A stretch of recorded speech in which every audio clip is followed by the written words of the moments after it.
Hi, everybody. Welcome to English Digest. I'm Tom. Hi, I'm Stephanie. Today, we're going to continue talking about our featured work of literature, The Hate You Give. And last time, we gave you a summary of the plot.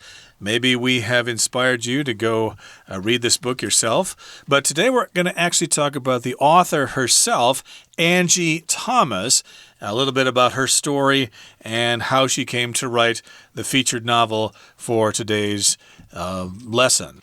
So we're going to talk about her. This is my favorite part of the literature unit itself, is the bio, the background of the writers, where they came from, what their childhood was like, how they got into writing. It's always so interesting. I'm sure we have some budding writers out there, meaning people who really do want to become novelists, perhaps, who are listening. It's easier to get published these days in terms of just being able to self-publish, but it's always hard.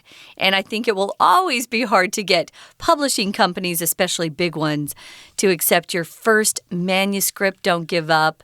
It took J.K. Rowling a long time to get published. Indeed. So Angie Thomas, fortunately, has her novel published, and so we can all read it and enjoy it. And I'm sure you can find it in bookstores here in Taiwan or online somewhere, so check it out. But today we're going to talk about Angie Thomas herself. Let's get to it. Let's read the entire contents of our lesson right now.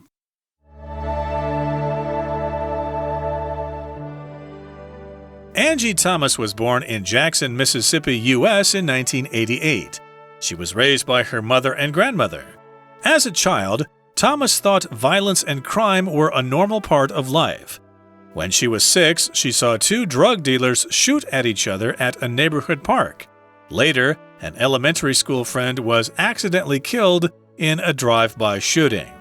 Thomas's mother took her to the library and encouraged her to read books as a way to see that there was more to the world than violence. As a teenager, Thomas was a budding rap artist. She gave several live performances as well as radio and newspaper interviews. The highlight of her short rap career was being featured in Right On, a teen magazine that focuses on African American celebrities. Thomas attended Belhaven University in Jackson and graduated with a bachelor's degree in creative writing. Inspired to act against racial injustice, Thomas used writing as a type of activism. She wrote a short story for a class that she later expanded into a novel, though it was never published. Despite this, Thomas didn't give up her passion for writing. While working as a bishop's assistant in a church, she wrote The Hate You Give and signed a contract with an excellent literary agent. 3 months later, 13 publishing houses were involved in a bidding war for the rights to the novel. It was published in 2017, won numerous awards, and was on the New York Times bestseller list for well over 100 weeks. It's been translated into 15 languages, and a film based on the book was released in 2018. Thomas's second novel, On the Come Up, was published in 2019.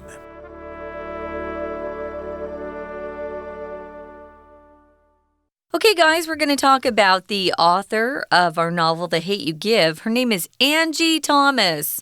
I just wanted to mention here, she was probably named Angela as a child. Like most, at least Americans that I know.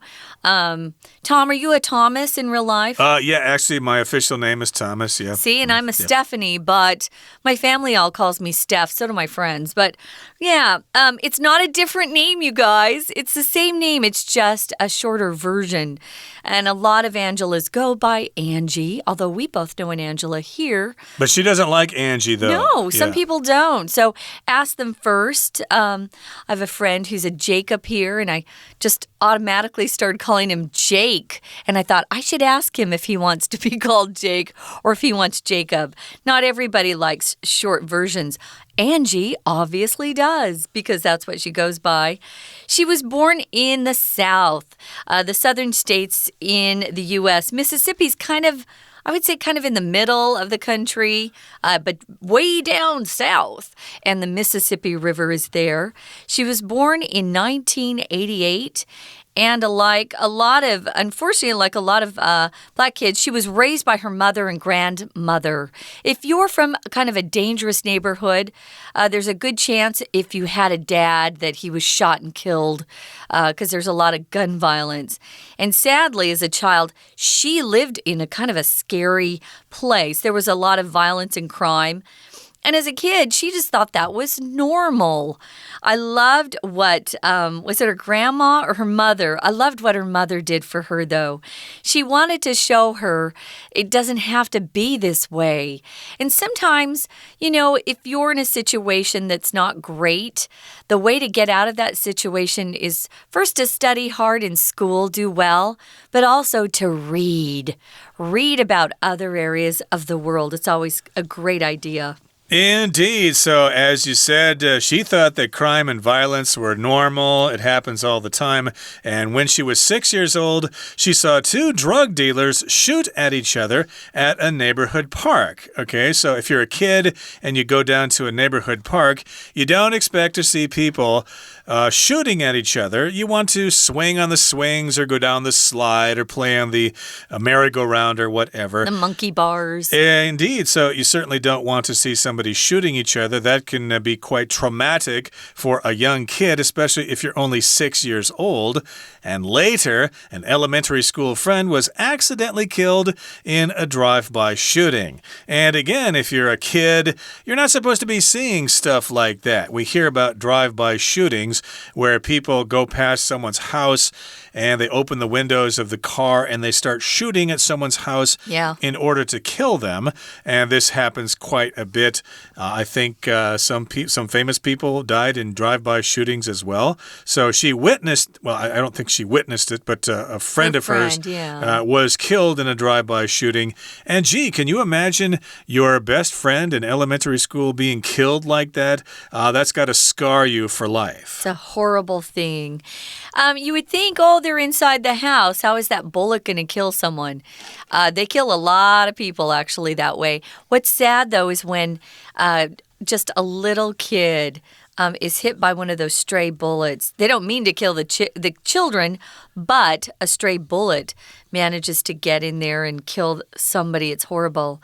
So Thomas's mother, we're calling her by her last name, would take her to the library and encourage her to read books as a way to see that there was more to the world than just horrible violence.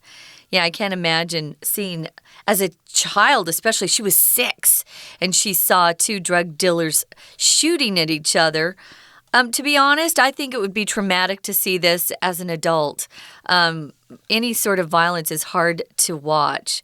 Moving on to paragraph 2, it says, as a teenager, Thomas was a budding rap artist. I used this word earlier to talk about budding novelists, people out there in the audience that are thinking about a career writing novels, becoming a novelist. Rap artists are, some of them do very, very well. I'm not into rap myself, but it's a way to actually make a good living if you're good at it and to get out of those neighborhoods because that's what they want to do. They want to get out of the violent neighborhoods. So budding means you haven't quite made it big yet. You're just starting. A bud, by the way, guys, is what flowers look like before the petals open. And they're just starting. They're very small. So she was hoping to have a career as a rap artist. Very good. And rap, of course, is rao koling, I think, in Chinese, and that's part of hip-hop culture. So, indeed, if you're a rap artist, you have the microphone and you're spouting poetry, and it actually is quite entertaining and, quite sophisticated. And she gave several live performances as well as radio and newspaper interviews. So she was doing quite well as a rapper there. Yeah, good for her. I wonder what she would have come up with had she not chosen to be a writer. But yes, she was good enough to give live performances and to be interviewed on the radio and for newspapers. And the highlight of her short rap career was being featured in Right On, a teen magazine that focuses on African American celebrities. So that's the highlight of her short career as a rapper. Highlight means kind of the peak, the farthest you got with your career. That's her pinnacle, I guess you could say. The best part of that rap career, yeah. Indeed, and career, of course, is the job you do for life. That usually requires some kind of training. You probably can't really have a career as a dishwasher, but you could have a career as a financial analyst or something like that. In this particular case, hey, she could have made a living from being a rapper. Right On is actually the name of a magazine that was focused on teens. We still have magazines that are focused on teens these days, although nowadays, I'm not sure those magazines would do very well. Everybody's on their smartphones all the time. Right on is a phrase where you're kind of encouraging somebody. Maybe they did a good job, and you could say, right on. Cool, you know. But Right On was actually the name of the magazine, and she was featured in it, meaning they had a writer come out and interview her, take her pictures, and she got some media spotlight, media attention in this magazine. The magazine Right On focuses on African American celebrities. If you're a celebrity, guys, it means everyone knows who you are. Some of our celebrities today don't have any talent. For example, what's that family that's always doing stuff? The Kardashians. Right. Yeah, they're celebrities just because they're celebrities, basically. Well, they're famous because they're famous. They're famous. Well, one of them is a model now. The youngest is kind of cute. But yeah, I consider them to be no-talent celebrities. So celebrity, again, doesn't mean you're talented. It just means you're well-known by the general public. Right on. Okay, that brings us to the end of the first part of our lesson for today. Time now to listen to our Chinese teacher. Hi everyone, my name is Jenny. 我们今天要继续来看第14单元。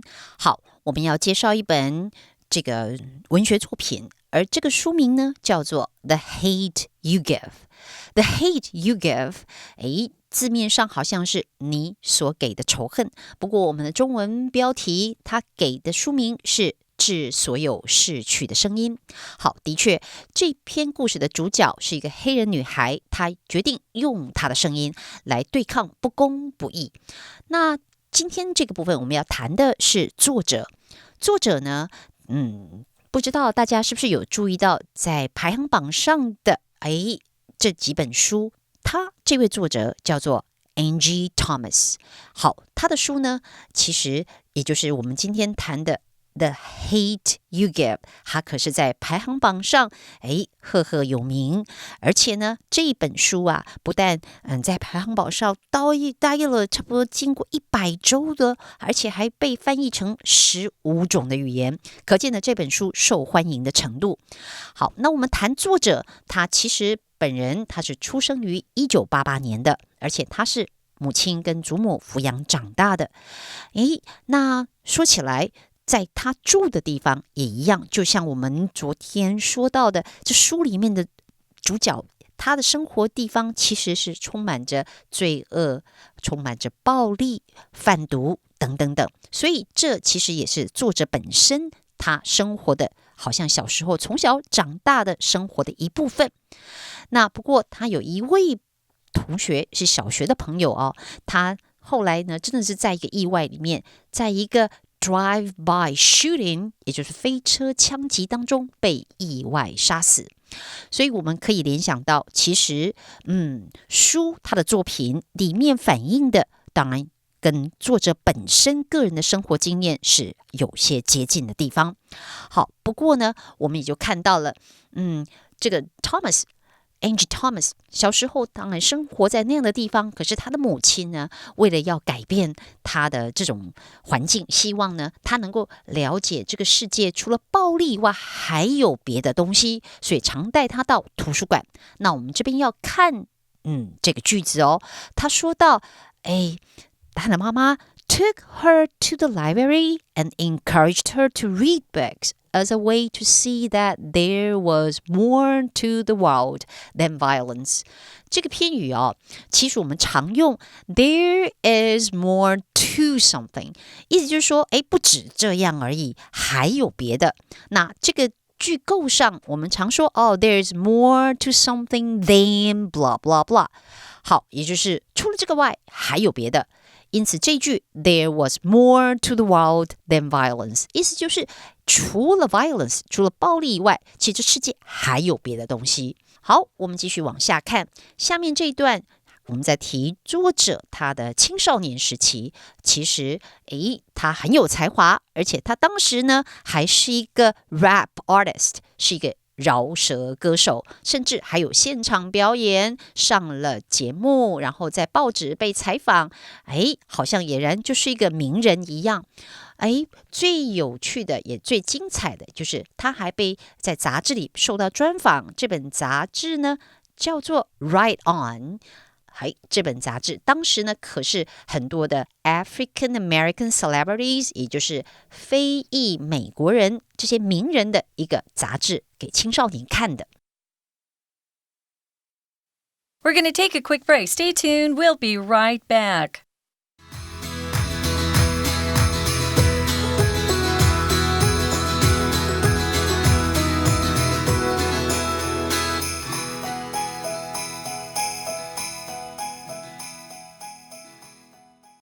Welcome back, everybody. We're going to continue talking about Angie Thomas. She's the author of our featured work of literature for this month, The Hate You Give. And yes, The Hate You Give kind of sounds similar to Angie Thomas's life. Remember, she was born in a poor neighborhood, I guess, in Mississippi there, and she experienced violence. She saw drug dealers shooting each other in a park. A friend of hers was killed in a drive-by shooting. But her mother saw some potential in young Angie and encouraged her to head to the library and get some reading done. Do some reading and don't spend so much time on your smartphone, although I don't think smartphones came out at that time. They weren't out, yeah. And we also found out that she was an aspiring rap artist or a budding rap artist, but she found her calling in writing. She could have been a good rapper. She could have made money selling records, but she chose to be an author instead. So let's move on now to the next paragraph here. Thomas attended Belhaven University in Jackson, Mississippi. Mississippi, Mississippi. I hope I said Belhaven correctly there. Yeah. And she graduated with a BA, a bachelor's degree in creative writing. Of course, the bachelor's degree is the first degree you get when you go to university.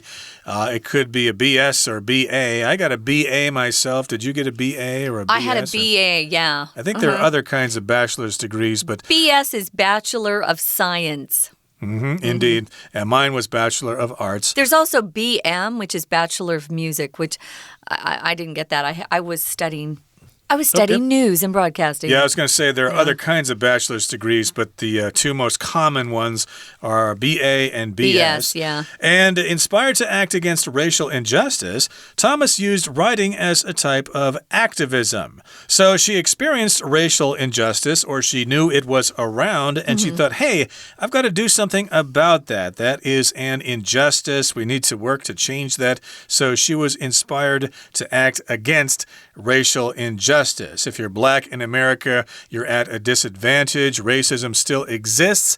And she thought, yes, I need to do something about that. So she was inspired to act against that injustice. So here the word inspire as a verb means something gives you some kind of ideas and you have an emotional response to that. You might be inspired to become an artist. If you go to Paris and go to the museums there, you might think, hey, I really like that stuff. I'd like to do that too. I am inspired. I want to be a painter. Yeah, there are lots of ways to get inspiration. That's the noun form. Sometimes I listen to music for inspiration. That's how I get inspired. Or maybe listening to someone give a talk that I admire. I'm often inspired to change my life that way too. We all want to have some inspiration in our lives. Well, she used her inspiration to act against racial injustice, to make things more fair in the world, and she used writing as a type of activism. Now, activism just means what you do to get across your philosophy or your social philosophy. Some people want to go and have marches, of protest. She did something different. She decided she was going to use writing as a way to be an activist herself. She wrote a short story for a class that she later expanded into a novel, though it was never published. If you take a creative writing class, guys, that often happens. You'll have homework assignments, and your teacher will say, I want a short story. It needs to be about, 1,000 words long. And if you really like what you started with, you might want to take that home and continue writing and turn it into a novel. Although this particular novel was never published. A lot of people's first efforts aren't ever published. We get better and better at doing what we practice. It's the same with writing, just like music. You're not very good when you start, and then you get better and better with practice. So despite not having that first novel published, Thomas didn't give up her passion for writing. If you have a passion for something, it's a really strong feeling that motivates you to do it. You just love it so much. I've been watching a bakery show from England, and all of those bakers have a passion for baking. I don't, but I like to watch them. Yes, I've known people in the past who've had various passions. A friend of mine has a passion for painting. Another friend has a passion for aquariums. If you can believe that. He loves to put together aquariums and acquire different kinds of fish. He certainly has a passion for that. But Thomas had a passion for writing. She had a strong emotional feeling about being a writer. So while working as a bishop's assistant in a church, she wrote The Hate You Give and signed a contract with an excellent literary agent. So I guess she was working at a church or something like that. I don't know if all churches have bishops. Would this be the Catholic Church or the Mormon Church? I'm not quite sure. Well, we don't give money for jobs, so it's not us. It might have been Catholic. There are other churches that will often use that title bishop, but that's just the leader of her church, and she was assisting that person. And while she was working with the bishop and helping him or her, she wrote The Hate You Give. She also signed a contract with an excellent literary agent. If you're in the business of being a writer or a singer or an actor, we all have agents which represent us. That agent is the one that will actually negotiate the fees that you get for certain things. So I'm glad she got an excellent agent because that makes all the difference. You can't represent yourself as well, but if you have a great agent, they will represent you well, and if they're good, other people respect them, so they'll actually read what you wrote. Yep, so she signed that contract, and it sounds like this was the right agent to sign a contract with because 3 months later, 13 publishing houses were involved in a bidding war for the rights to the novel. Now, that's got to be the exception and not the rule. Most writers will not be in such demand, but for some reason, I guess word spread about this young budding novelist, and they thought, hey, we've got to publish her book. It's going to sell like hotcakes. It's going to sell millions of copies, so they got into a bidding war. If you're bidding, you offer a price, and then somebody else tries to offer a higher price. That's usually what happens at an auction. If somebody's trying to sell something like on eBay, of course, people make bids for various products, and the highest bidder wins the product. Yeah, we love that. If several people are interested in what you have, the ultimate price you'll get is much higher than if only one person wanted to buy it. So it was published in 2017. It won numerous awards. Numerous here just means many. So good for her. And it was also on the New York Times bestseller list for well over 100 weeks. When you see that well over, it just means not just 101 weeks or 102, well over. It might have been 120, 130. It doesn't say specifically, but that's exciting for a writer, especially for your first book. So it's been translated into 15 languages. That's also very cool. It's got to be in Chinese, Tom. Sure. So I'm sure our listeners could go out. And if the bookstore that you go to doesn't have a copy, they would certainly order one for you, I'm sure. So it's been translated. But the best part of this is her book was made into a film, and that can bring her a lot of money.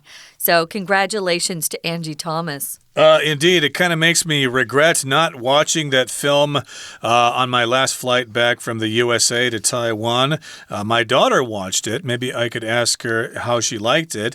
Yeah, maybe I'd like to actually read the book. Most people say, the book was better than the movie. Even though the movie was good, you got to read the book. So indeed, the book was released in 2017. The movie came out a year later, and Thomas's second novel, On the Come Up, was published recently, just in 2019. So get going with your reading there. You could read her second novel, and you could read her first novel as well. Cool. And you can find out what a talented writer she certainly is. Okay, that brings us to the end of our explanation for today. It's time now to listen to our Chinese teacher.